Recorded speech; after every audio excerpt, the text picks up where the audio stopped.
سلام و عرض ادب. مخلص شما علی هستم نابینا.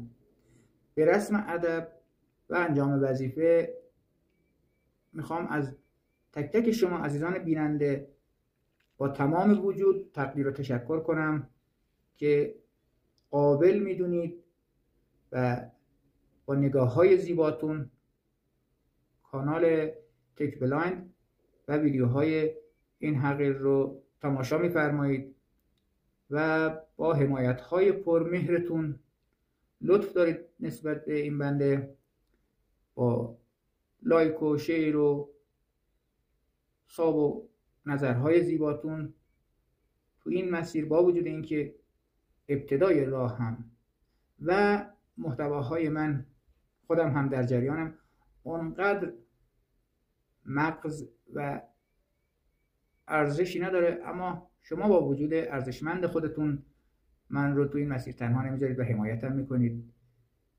قدردانی میکنم و دست تک تک شما عزیزان رو میبوسم.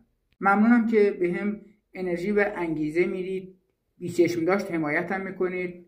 از خداوند مهربون هر جای این کره خاکی که هستید بهترین ها رو میخوام. ایام به کامتون باشه.